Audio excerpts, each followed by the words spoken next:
protocolo de urgências aí, protocolo de urgências no EVA. Eu botei, né, ele foi bem claro, o nosso diretor ele falou, Felipe, só os protocolos de coisas que matam tipo agudamente. Então, eu trouxe o protocolo básico aí de pré-eclâmpsia, eu trouxe um protocolo básico de HPP e de sepse, tá? Opa. Hipertensão pré-eclâmpsia, HPP e sepse. Vamos começar falando de pré-eclâmpsia. Bom, não dá para falar de pré-eclâmpsia hoje, né? Fugir muito o quê? Dos protocolos que já estão bem estabelecidos. Um dos protocolos que está mais bem estabelecido Por na quê? atualidade. A Vicky, né? Tá passando mal. Opa, eu estou ao mesmo tempo autorizando a entrada aqui do pessoal, viu, gente? Mas um dos protocolos que está mais bem estabelecido nesse momento é o protocolo de hipertensão, porque a gente tem a rede brasileira, né, de estudos de hipertensão, já tivemos aula aqui com membros da rede. Então,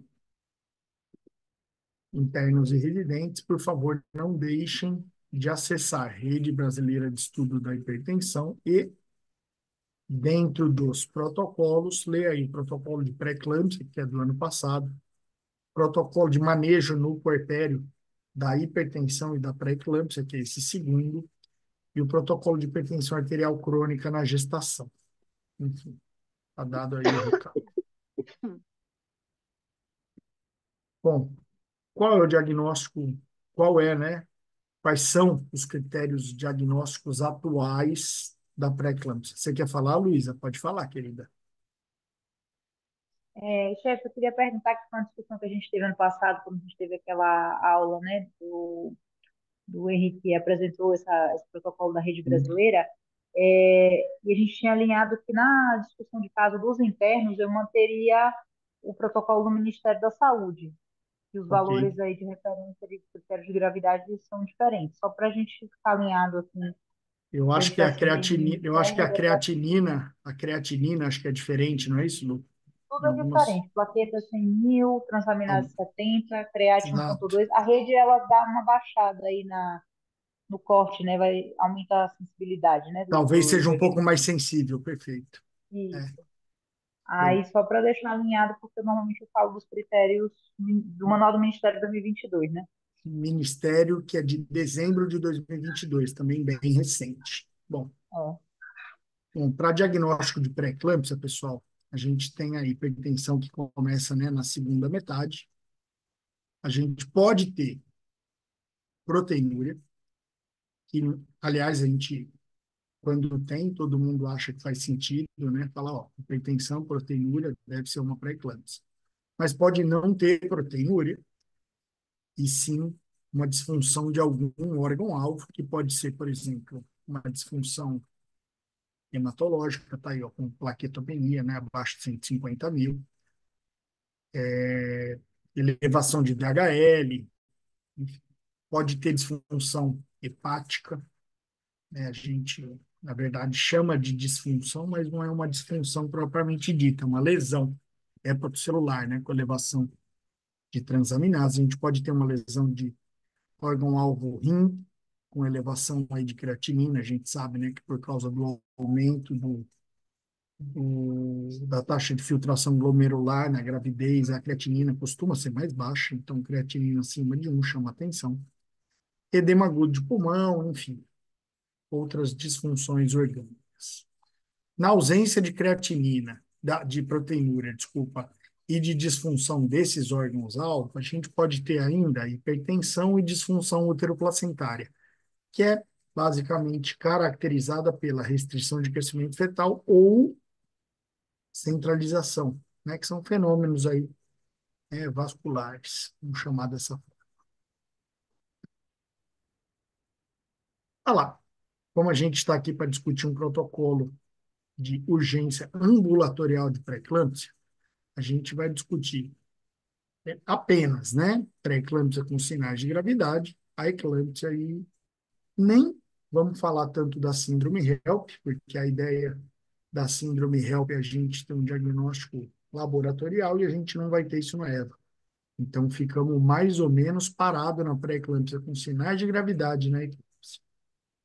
Bom, não importa se você tem uma pré-eclâmpsia com sinais de gravidade, uma eclâmpsia ou uma síndrome HELP, qualquer um desses diagnósticos está indicado a sulfatação. Bom, vamos falar de sulfatação. Sulfatação a gente indica por via endovenosa, intramuscular e também por via das dúvidas, tá? Então, aqui eu fiz questão de colocar, ó, uma pré-eclâmpsia com sinais de gravidade, essa paciente aí, ó, com 18/10, ou seja, pressão maior ou igual a 160 por 110, uma ou outra, diastólica ou sistólica, mesmo que a paciente esteja assintomática, está indicada a sulfatação. Isso é uma pré-eclâmpsia com sinais de gravidade. Eclâmpsia. Você note que a figura, né, na imagem, ela não está gestante. É só para lembrar que a eclâmpsia ela pode acontecer na gravidez, no parto e no puerpério, né? E o tratamento da eclâmpsia, que não pré-eclâmpsia, aqui é eclâmpsia, né? O momento em que tal já rolou a convulsão, o tratamento é inicialmente medidas de suporte, então manter via aérea aberta, né? Evitar traumas secundários. Se você tiver oxigênio, ofereça oxigênio, enfim. E baseado aí no BLS, suporte básico de vida, a gente tem o MOV. MOV é monitor, oxigênio e veia, acesso, né? Então, é interessante que num serviço que preste atenção, que preste assistência a gestantes e puérperas de alto risco, você tenha como fazer o mínimo no caso de uma pré-eclâmpsia com sinais de gravidade ou uma eclâmpsia. Então, o mnemônico da eclâmpsia, opa, é clássico. Então, o mnemônico é o ser, S de sulfato, E de estabilização, e estabilização e sulfato estão em letras maiúsculas, justamente porque é o que a gente consegue fazer no EVA. Só um instante, queridos. Eu estou com uma pequena aventureira aqui ligando a televisão. Desculpa, viu, gente? O R do mnemônico é a resolução, está em letra minúscula, porque, na verdade, aqui a gente está apenas considerando a parte ambulatorial da coisa, o que nós vamos fazer no EVA até o quê? Até a gente conseguir levar essa paciente para um serviço de urgência, tá bom? Vamos falar um pouco do sulfato? Estão vendo uma pessoinha aparecendo aí? Enfim, o sulfato, ele é recomendado naquelas 3 situações, então na pré-eclâmpsia com sinais de gravidade, na eclâmpsia e na síndrome HELP, tá? Ele é recomendado para prevenção da eclâmpsia, então na pré-eclâmpsia com sinais de gravidade, o sulfato é indicado e ele é superior a outras drogas anticonvulsivantes, está aí, né? Quem está recomendando não é o Felipe, não é o Eva, não é o Lisa, é o MS, né? O nível de evidência é alto, o grau de recomendação é forte. O sulfato ele também é recomendado no tratamento da eclâmpsia, sendo também superior a outras drogas anticonvulsivantes. Aí cai um pouco o nível de evidência moderada, mas ainda com grau de recomendação forte. E, de novo, os regimes recomendados são endovenosos ou intramusculares, tanto para prevenção quanto para tratamento. Tá? A prevenção da eclâmpsia ou o tratamento dela. Aqui eu gosto muito desse slide, um slide bem clássico, que eu uso há bastante tempo. São os 2 esquemas que a gente usa comumente. Existem outros, mas esses são os mais conhecidos. É o esquema de Zussman, que é o esquema endovenoso contínuo, que é esse de cima, em amarelo, e o esquema de Pritchard, que tem um ataque endovenoso e a manutenção intramuscular, né? Gostei, agora eu estou vendo a Lu. Oi, Lu, tudo bem, querida? Tá aí conectada.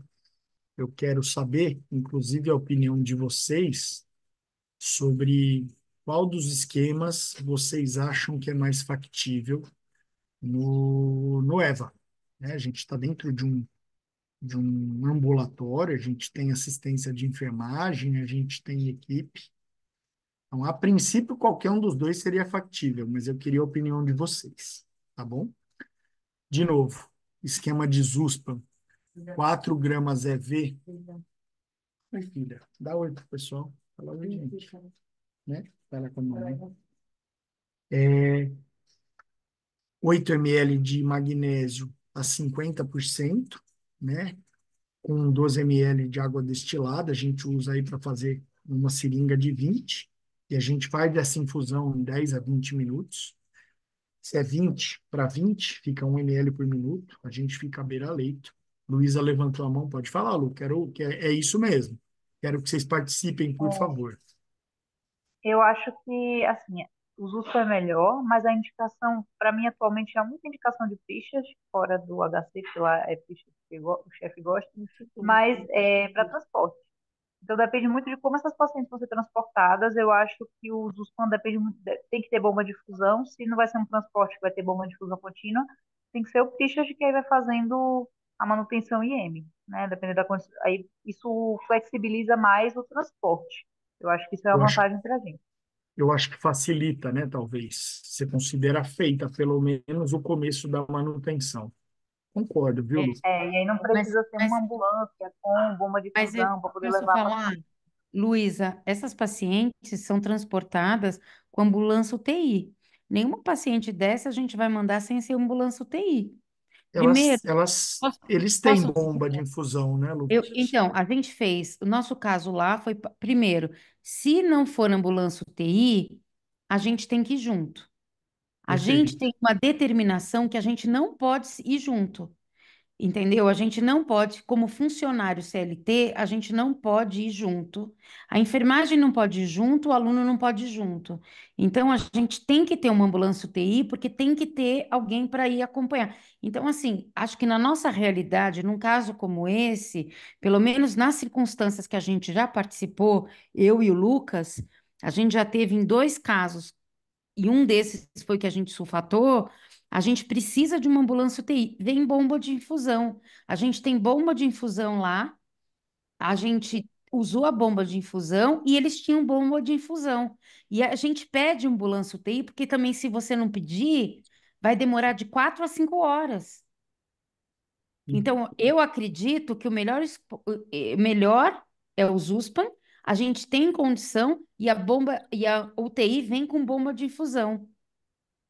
Então, eu acho que no nossa situação, na nossa realidade, eu acho que nossa primeira escolha seria os USPAN, e porque elas não vão sem ser ambulância UTI. E se a gente transferir, como no nosso caso, por isso que eu já pus aqui, qual vai ser a nossa referência?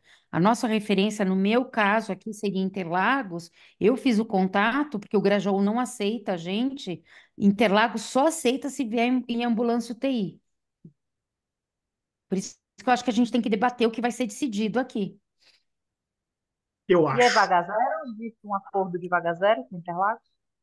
É uma, Interlagos é a referência para alto risco da região. Então, sim, tá, Lu? A gente só avisa, mas em geral sai da Luísa para Interlagos. As 2 vezes foi isso, né, Luciana? Não existe vaga zero. Não existe vaga zero, porque não funcionou a vaga zero. Você lembra disso, né, Felipe? Você estava comigo, a Cláudia Cachulo estava de cobertura. Eu acho que essa vaga zero tem que ser tem que ter uma conversa melhor, porque se não tivesse sido conversa entre a gente e a plantonista, essa paciente não teria sido aceita e a ambulância não teria levado para lá. A conversa teria sido, ela iria para um UPA e o UPA teria sido feito um contato para algum hospital de referência, que a gente achou um absurdo. Eu fiquei até 8h30 da noite lá. Então, Eu acho que também, é que essa é também uma conversa administrativa. não faz sentido você tirar uma paciente ambulatório de alta complexidade, alto risco e levar para uma UPA, né? Mas Se era esse o destino já, dela. já tem um diagnóstico, já tem conduta, já está sulfatado, tem que ir realmente para a maternidade. Eu estou anotando aqui, viu, gente, todas essas demandas, eu estou anotando aqui, ó, vaga zero do EVA, eu vou passar tudo isso para a diretoria, para a coordenação, tá? Você Que lembra bem bom que a desse Luca caso, né, que a gente teve, né? lembrou bem. A ambulância demorou quanto tempo para chegar, Lu? Demorou 1h40. Mas eu tinha na cabeça 1h30 mesmo, era É uma hora isso. e quarenta, foi 1h40.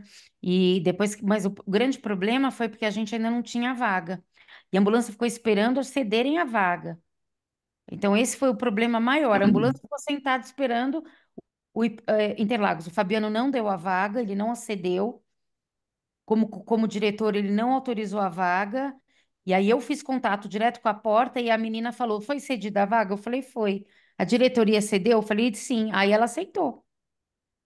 Bom, então a gente precisa acertar esse fluxo. É isso. É, eu acho, Luísa, que para não ter problema, a gente pode deixar os dois esquemas de sulfatação. O ataque vai ser endovenoso de qualquer forma.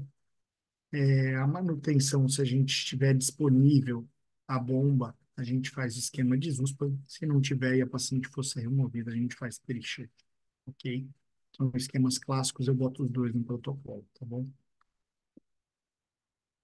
Bom, E eu acho bom estar na parede lá do chefe, para enfermagem, tudo, tá Não, colado vai na ter, acho parede. que vai ter numa pasta, viu? E até a própria prescrição, eu tenho a ideia de deixar pronta, tá? Carol, deixa eu te perguntar. Você colocou a TGO, TGP e a plaqueta como help? Você usou os critérios do grupo da rede de hipertensão? Usei da rede, é um pouco diferente do ministério, E a né? gente vai usar isso porque a gente está dando aula, eu sigo a aula da Luísa do Ministério. E eu A falo gente, que o do Ministério, que ainda não mudou, e tem o da rede de hipertensão. E eu queria a saber se a gente, gente vai mudar, porque a gente está dando aula. Essa semana eu já vou dar aula de hipertensão para eles, e eu não mudei ainda. o manual do ministério saiu no final de 2022, E não o foi que mudado significa, ainda. o que significa que provavelmente ele foi escrito mais ou menos em 21, começo de 22. O protocolo da rede brasileira é de 2023, então ele talvez seja um pouco mais atual, né? Eu dei aula hoje de pré-natal na Unisa e o manual de pré-natal do baixo risco, para você ter ideia, chamava baixo risco ainda, nem era risco habitual, era de 2012. Então, assim, demoram-se o tempo para atualizar. Eu acho que dificilmente o Ministério vai atualizar esses critérios tão cedos. Mas a gente Enfim, já muda para eles ainda, porque a gente a gente combinou pode que a usar, gente a não gente mudou pode ainda. usar, a gente pode usar um ou outro, viu, Lu? Eu sempre dou Já põe os preferência para dois? eu sempre dou preferência para usar o do Ministério, porque eu acho que é quem dita as regras no Brasil. Mas fala que existe um segundo, só por Não, eu sempre falo, existe. Aqui desencargo. essa semana, quando eu dei na último grupo, eles falaram, a gente já pode falar. Eu sempre cito, mas eu nunca coloquei no slide, porque a gente tinha combinado com a Luísa que a gente ainda não colocaria. Até porque eu falei, olha, se vocês fizerem prova na Unifesp, na USP, que são os que colocarem, vocês sabem que existe um outro critério, mas a gente ainda não colocou no slide. A gente já coloca? Pode colocar, cita um slide. Ah, Tá, existe a rede, eu até te mando o slide se você quiser, tá, Lu? tá. Me manda, a Ó, gente coloca. aqui eu citei um exemplo de um desses casos que a Luciana citou, do EVA, né? Tá aí, ó, aconteceu em abril desse ano, né? Uma primeira consulta, veja bem, primeira consulta em pré-natal de alto risco devido à hipertensão crônica. Tá aí a evolução do nosso professor Lucas Borges. E aí tem gestação, tal, cálculo de idade gestacional, sorologias, enfim, conduta. Reafiro pressão arterial, 169 por 90. inicio sulfato de magnésio e encaminho o paciente ao PS. Exatamente, essa foi uma paciente de sexta-feira à noite, e essa paciente, então, foi levada, né, lá para Interlagos. Sulfatada no ambulatório, óbvio, a gente não tem exames laboratoriais disponíveis no EVA, né, e considerando uma pré-eclâmpsia por sinais de gravidade, com sinais de gravidade pelo nível pressórico, foi adequadamente sulfatada e encaminhada, enfim, para o pronto-socorro, onde ela foi posteriormente internada. Tá? Isso aqui ela tinha, salvo engano, por volta de 31 semanas. Bom, o que eu pedi para pré-eclâmpsia, né, gente? A gente vai precisar de duas coisas: sulfato e estabilização. Então, para sulfatação, eu pedi material de acesso, catéter de O2, né? No caso, não de uma pré-eclâmpsia, mas de uma eclâmpsia, se a gente puder oferecer O2. Sulfato de magnésio 50%. Em geral, no carrinho de parada, tem sulfato a 10%. Só muda a conta, na verdade, né? Como a estabilização faz parte do controle de pH, a única medicação que eu pedi foi hidralazina 20 miligramas, que vem aí, né, para a gente fazer a diluição 1 miligrama por ml, e material, enfim, cristalóide para infusão. Vocês têm ideia de alguma outra coisa diferente que pode ser necessário para atendimento de uma pré-eclâmpsia com sinais de gravidade ou de uma eclâmpsia que aconteça lá no EVA? Fala aí, Lu, você que viveu A gente a já tem o situação. gluconato de cálcio, né? Que se por acaso precisar reverter, Boa, eu vou botar aqui. porque nesse dia eles ninguém Uhum. achava. A gente foi um Deus nos acuda para ninguém achava o gluconato. Que se por acaso ela tivesse algum problema, é que foi tudo muito rápido, a ambulância não Sim. demorou. Mas ninguém conseguia achar onde estava o gluconato. Não dá para sulfatar sem ter o gluconato, né? Não, perfeito. Já anotei aquilo. Lembrar a disponibilidade do gluconato. Pessoal, lembra de mais alguma coisa? Residentes, eu vi que entrou a doutora Laura, Elisandra, que está lá também no pré-natal de alto risco,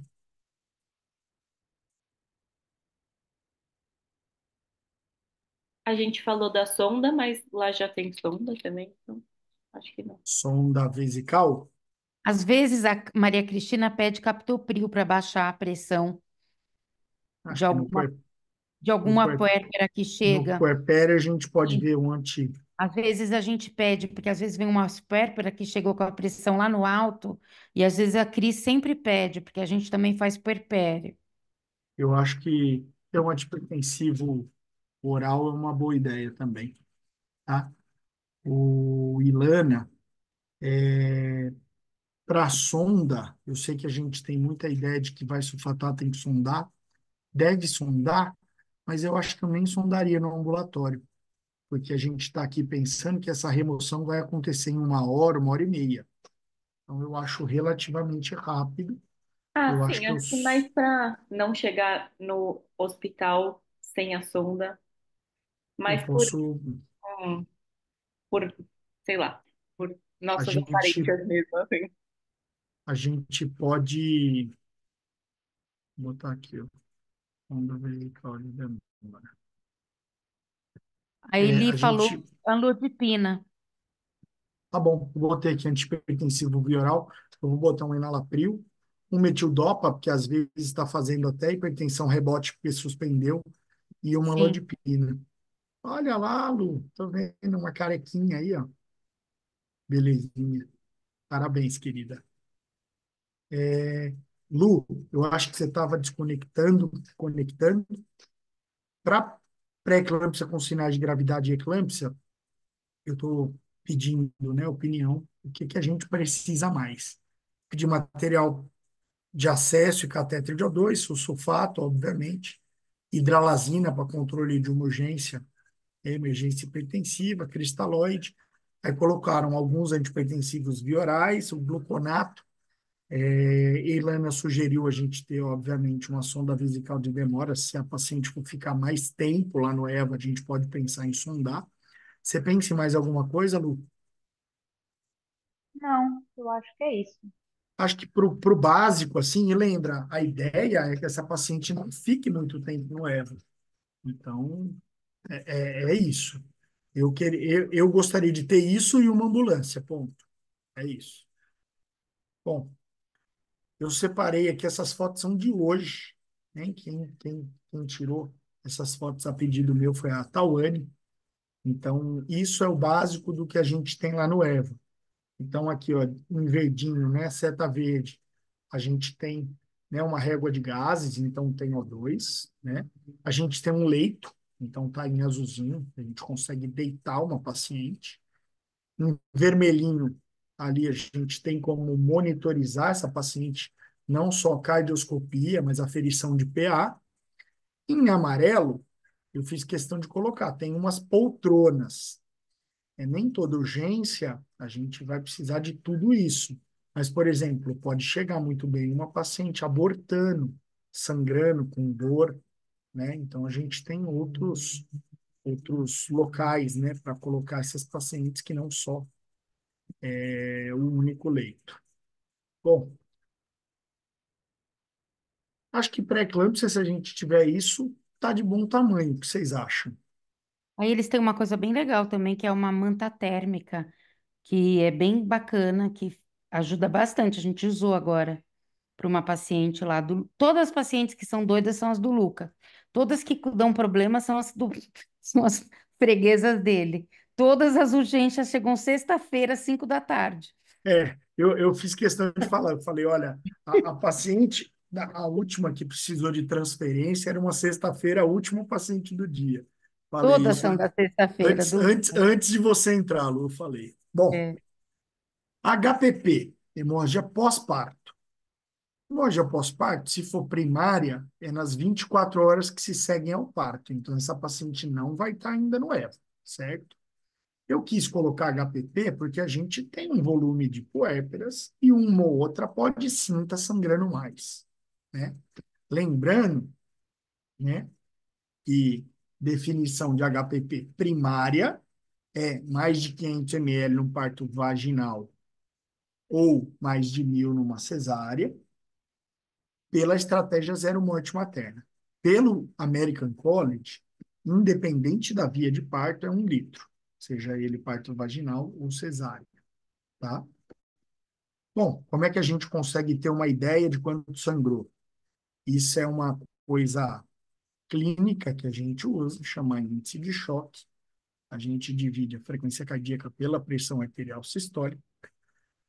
E quando isso dá acima de 1, aí, ó, maior ou igual a 0,9, a gente arredonda para 1, existe o risco de transfusão. Então, aquele sangramento está tendo repercussão clínica, repercussão hemodinâmica, tá? Quando a gente tem um índice de choque acima de 1, se vocês repararem aqui, vocês estão vendo mexer a setinha, a gente já tem aqui de cara, ó, transferência. Então, agilizem a transferência, tá? Acho que o último estudo que saiu, né, o maior que saiu sobre hemorragia pós-parto foi o Emotive. Eu fiz questão de trazer aqui o Emotive. Emotive também é um mnemônico, assim como são os 4 T's da hemorragia, enfim, o Emotive está lá. Detecção precoce e critérios de gatilho. M, massagem uterina. Então, se você está diante de uma paciente que está sangrando, o épera, né, hemorragia pós-parto, massagear o útero faz parte do tratamento. Pode drogas ocitóxicas, né, uterotônicas. Aqui, a sugestão é ocitocina e, aqui embaixo, misoprostol. O T do transamin, é um ácido tranexâmico, não funciona só para atonia, funciona para todos os T's relacionados. E o IV de IV, né, de fluidos intravenosos, então, expansão. Pensando numa puérpera que eventualmente chegue sangrando muito, no EVA, né? Ou que chegue e sangre no EVA, eu pedi material básico para uma expansão volêmica e uterotônicos.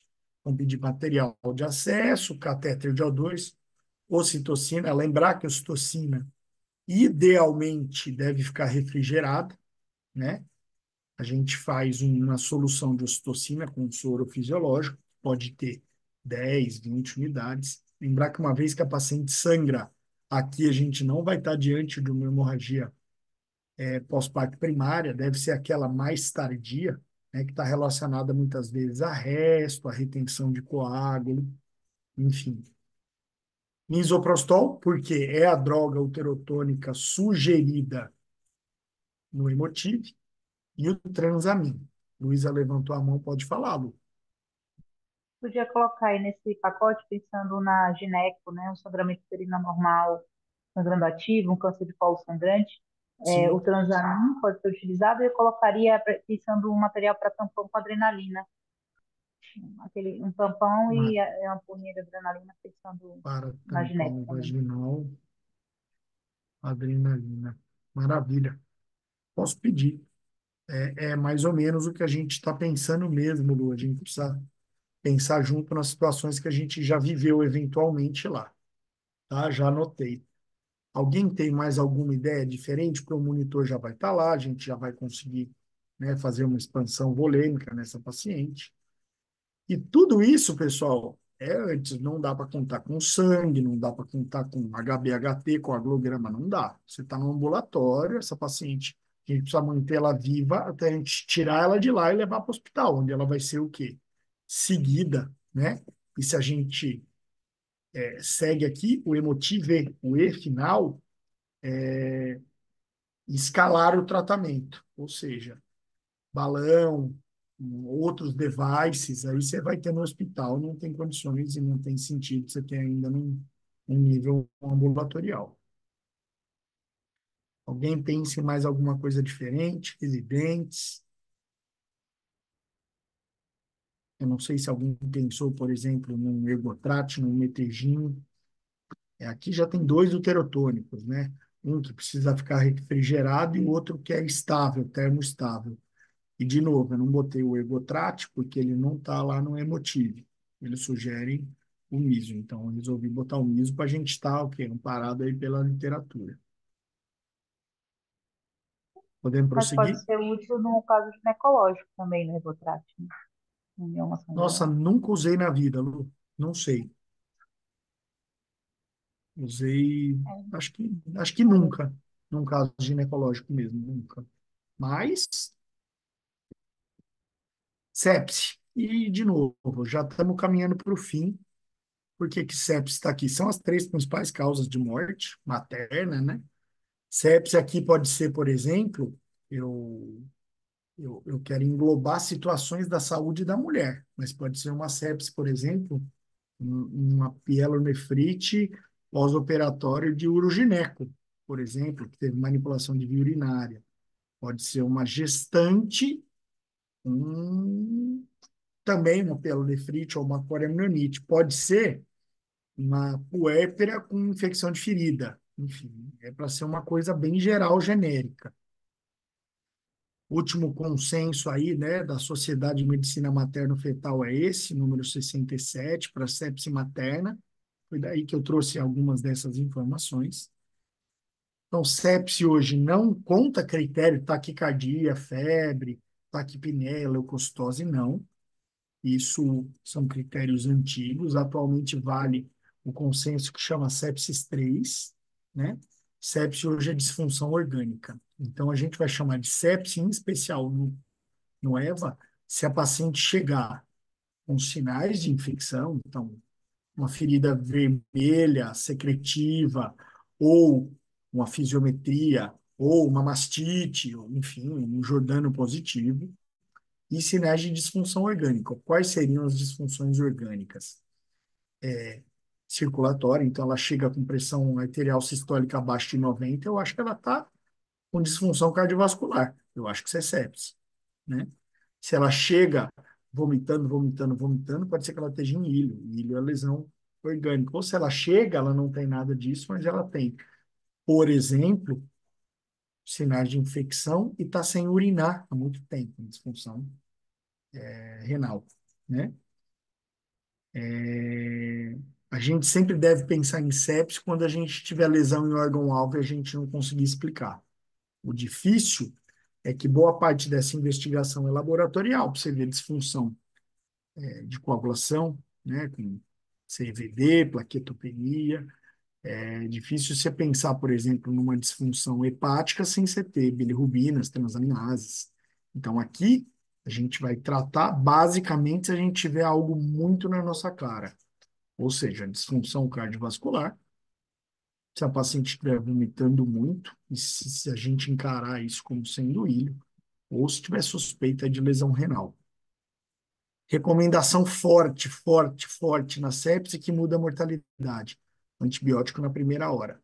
E os próprios consensos, eles dizem para a gente tentar obter culturas dos focos possíveis. Então, uro, hemocultura.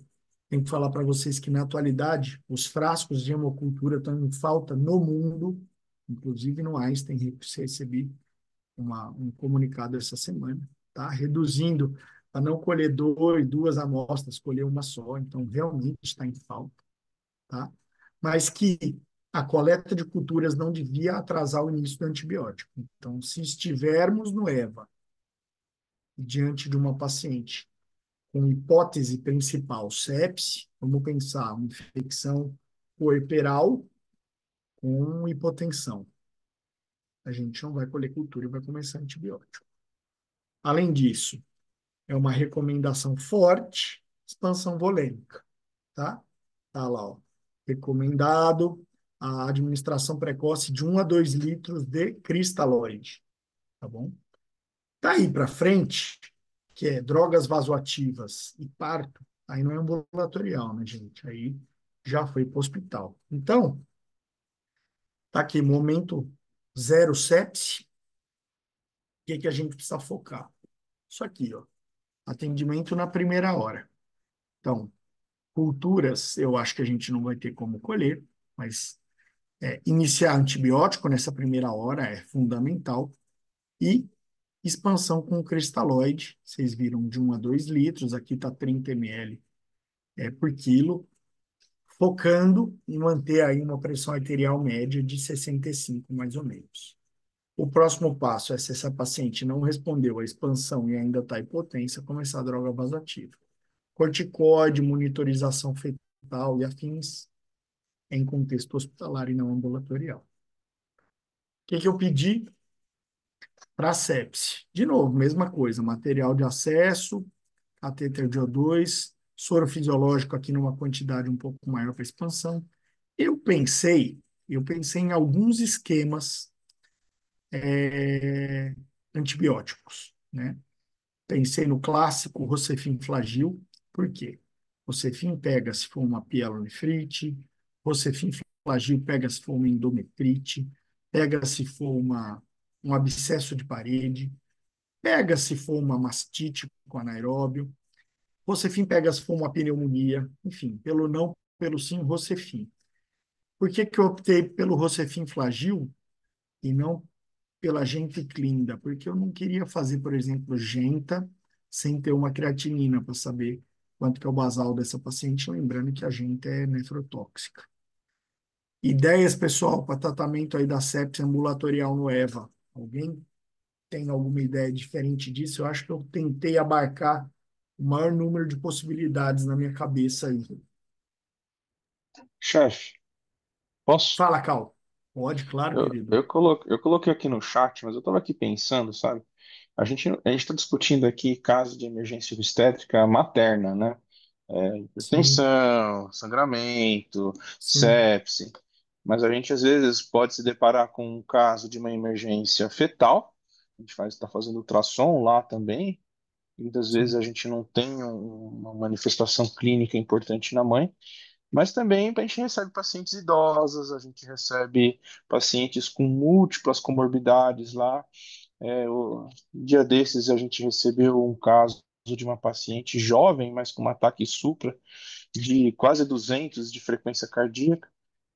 Então, assim, eu estava aqui pensando, claro que a gente quer estabilizar essa paciente, porque sem as ferramentas necessárias a gente não consegue estabilizar essas pacientes, mas a gente não vai conseguir ter um pronto-socorro, ter um nível de medicação para todas as situações possíveis, sabe? Não, Então, eu falei assim, daqui a pouco a gente está fazendo cardioversão lá no Evo, e isso não está certo, sabe? A gente não tem estrutura para isso, né? de Então, forma nenhuma mesmo. mais importante do que ter todas essas medicações, tipo acesso venoso, catéter de O2 Sim, e tudo lá no EVA, eu acho mais importante do que tudo isso é é a ter uma gente ter ambulância na porta. uma ambulância na porta, sabe? Sim, Aquilo é um ambulatório, é um serviço de ambulatorial, né? perfeito. Daqui a pouco estão levando, lá no EVA tem tudo, então vão levar politraumatizado pra gente lá. Entendeu? Não está Não, certo isso, né? Então, é transporte e referência, transporte e referência. Identificou, fez o diagnóstico, bota no transporte, vai para referência. Eu acho mais importante, assim, claro, a gente está discutindo aqui protocolos para a gente aprender, tem os residentes aí assistindo junto, isso é perfeito. importante, mas no nosso contexto lá no EVA, botar no transporte e mandar embora. E uma outra questão que eu coloquei lá em cima, ficou subindo no chat, que essa mesma Sim. paciente, por exemplo, que estava com um TAC supra, a gente botou lá na salinha de observação lá, pedimos para chamarem uma ambulância para levá-la, né? Só que ela resolveu ir por meios próprios. E a gente entendeu, só que a gente precisava, para se precaver, ter algum documento, alguma coisa assim, que a gente ela assine e assumindo essa responsabilidade dela ou acompanhante, sabe? Eu acho que isso é importante, É tá? quase que um documento de evasão. Quase que um documento de evasão, Sim, exatamente, tá? entendo. Então, daqui É, a pouco a gente a parte legal é bem importante pensar mesmo. Você está correto, cara. por exemplo, mas aí você está colocando também aí também a gente não está falando, mas de repente a gente chega com uma paciente com a gente atende um monte de diabéticas. Aí a gente já Ótima chega lá ideia. uma paciente com uma glicemia explodindo. O que a gente vai fazer? A gente vai começar a socar a insulina lá dentro do EVA mesmo? Daqui a pouco vai começar a fazer potássio, porque a gente está Eu, eu, depletando o potássio dela. Eu acho que eu vou pensar o se- oposto, Cal. Talvez a gente não precise ligar uma bomba de insulina, acho que não é o foco, mas eu acho que uma hipoglicemia CT glicose faz parte, tem que ter. pode até ser, sabe? Mas se ela está consciente, até se você dar uma glicose oral para ela, ela vai, entendeu? Agora, É, assim, eu acho que a gente fazer esses protocolos que foram desenhados para uma situação hospitalar dentro de um ambiente ambulatorial, eu acho que a gente vai estar assim um overstepping, sabe? Ah, mas demora para fazer o transporte. Eu sei, mas por exemplo, você falou assim, nós vamos começar a fazer o sulfato, mas assim, nesse caso não precisa sondar. Pode Sim. ser, mas Ô, Cal, pode ser será, também que numa será situação que rara eles, a gente será vai que ter um hoje, caso de uma paciente que está lá com uma lesão renal tão grave que ela vai fazer uma hipermagnesemia. Então, se a gente não tem como ficar monitorando de uma maneira adequada, sem uma estrutura hospitalar de retaguarda, eu acho que é temeroso a gente começar a mas fazer assim, tratamento dentro do EVA. será que hoje eles não consideram o EVA um hospital dia? Olha, Ó, ô, Lu, mas assim, hospital dia não é pronto-socorro também, sabe? Sei Não, lá, mas eu lá não sei hoje, como hoje qual eu a acho estrutura que de um hospital dia, né? eles têm Mas eu acho que eles têm hoje uma estrutura que lá já se faz pequena cirurgia. Então a gente já tem uma estrutura de um hospital na dia, otorrino, né? Na otorrino. otorrino, oftalmo, a dermato. Então Em hoje breve, em breve eu espero que a gente, então né, Mas, a Lu, GO, isso são casos assim que são controlados, entendeu? Eu vou fazer uma pequena cirurgia, vou tirar, o pessoal da dermato vai tirar sei lá, umas pintas, verruga. A gente um dia talvez queira fazer, sei lá, agora a gente não coloca nem papa, mas um dia talvez a gente queira fazer um CAF ou não, fazer a oftalmo opera lá dentro. A é, oftalmo está operando lá. Eles têm um mini, eles têm centro cirúrgico lá. Lá não é só dentro um do EVA. ambulatório. É, dentro do a EVA. Então, ideia a ideia do Eva era essa inicialmente, viu, Cal? Eu sei que a gente fica muito no primeiro e no segundo andar, mas no terceiro andar, realmente Eles estão fazendo procedimento cirúrgico lá. é Ele tem outra feito pegada. cirúrgico lá. Então, aquilo não é só. Hoje, o EVA é considerado um hospital dia. Então, eu sei porque a minha funcionária está fazendo catarata lá. Eles estão operando catarata lá. Eles têm mutirão de cirurgia oftálmica. O otorrino está operando lá. Então, lá não é só um serviço ambulatorial. Então, a gente ainda não conseguiu chegar nisso, mas a gente vai fazer, vai ter estereoscopia, vai ter vídeo. O que eles montaram lá em cima é uma coisa grande. É que a gente ainda não teve perna para isso. Acho que é o quarto andar, né, que Entendi. são os centros cirúrgicos. Aham, é. A Luísa tá mais educada que a gente, já A, levantou a mãozinha ali. a Deixa a Luísa, Luísa a, falar. a Luísa está amamentando e com a mão levantada, por favor. Não, tranquila, pegando o gancho do que o Cal falou, que mencionou Fala aí. emergências clínicas, primeiro eu concordo com ele em relação ao fluxo de transporte, e esses acordos de vaga zero, enfim, referência ao que tem que ser principal. E falando em emergência clínica, precisava, por exemplo, não é para o GO estar vendo um ataque para a paciente da genética. E a gente já recebeu, por exemplo, funcionário, acompanhante, aluna, coisas clínicas que eu falo assim, eu brinco, a gente largou a medicina para fazer GO, né? Brincadeira, na obstetrícia a gente atende bastante caso clínico grave, mas eu digo, tem que ter do mesmo jeito que a gente tem o nosso fluxo, não tem um clínico lá para ver esses casos, que seja referência, seja de paciente da gineco com intercorrência clínica, seja que às vezes o pessoal vem atrás da gente, um médico, um aluno, um acompanhante, alguém com coisas clínicas.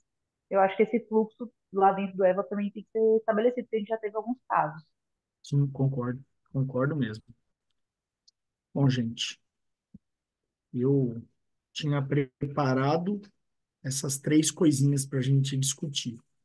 Antes de terminar aqui a apresentação formal, né, os slides e afins, essa semana a gente tem a SOGESP, quinta, sexta e sábado. Eu não sei quem mais da Unisa, se foram convidados, se vão estar lá da aula. Eu sei que a Mari vai, eu vou estar lá. Quem tiver lá, gente, por favor, se comunique pelo grupo lá da Unisa, vamos juntar, tirar uma foto, sabe? Marcar presença no congresso. Não para esse, mas para a SOGESP do ano que vem, eu tinha muita vontade de escrever alguns trabalhos baseados no EVA, baseado na Unisa, os TCC dos residentes, as iniciações científicas dos nossos alunos. Eu acho que tem espaço e cabe. Isso dá visibilidade para a nossa faculdade. Bom, era isso mais ou menos que eu queria falar. Anotei aqui algumas sugestões, e eu acho que são sugestões bem cabíveis e importantes, alguns mais desabafos do que sugestões. Eu não consegui ler o chat, deixa eu ver o chat aqui agora. Espera lá. É...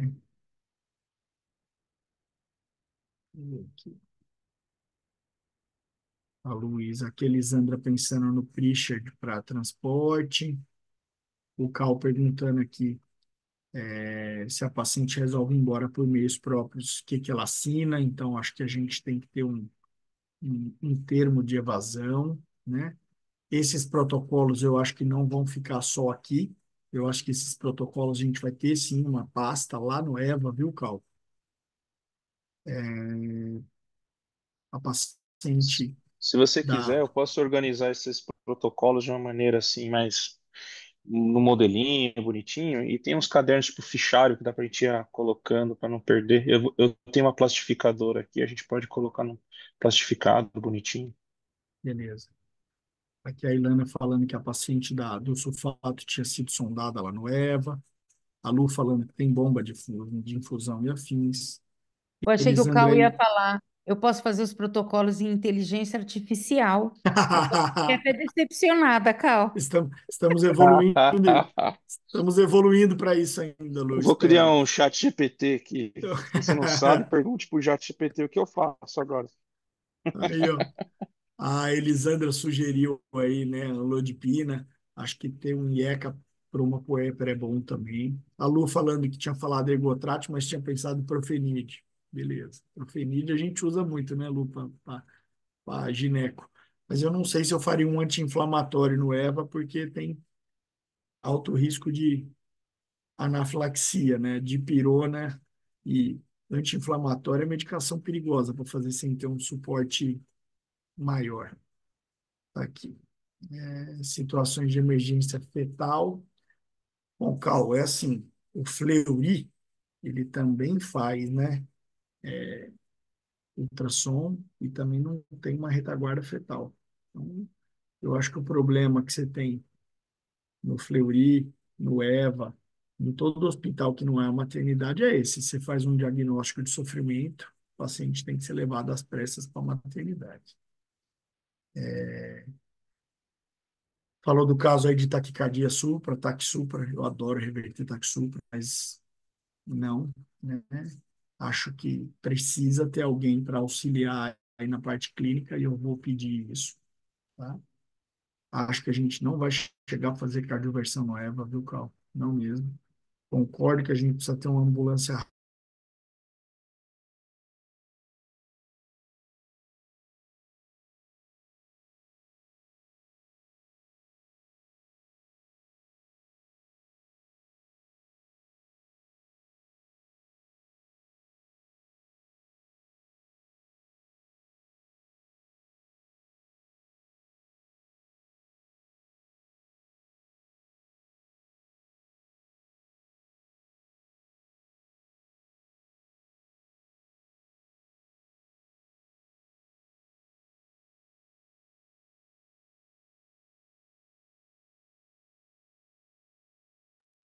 Alô, gente, alguém me ouvindo?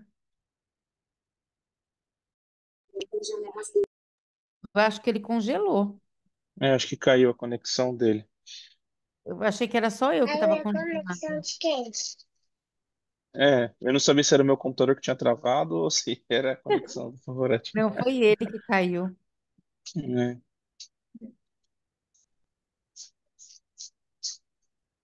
Mas eu acho que já meio que acabou, né? Porque será que ele vai voltar? Vamos perguntar para ele, mandar uma mensagem, se ele vai É, voltar. mandar uma mensagem para ele, né?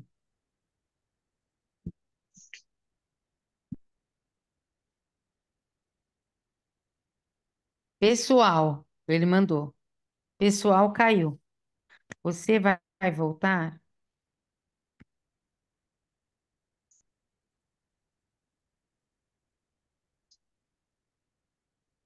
Luz, caiu. Ah, acabou a luz.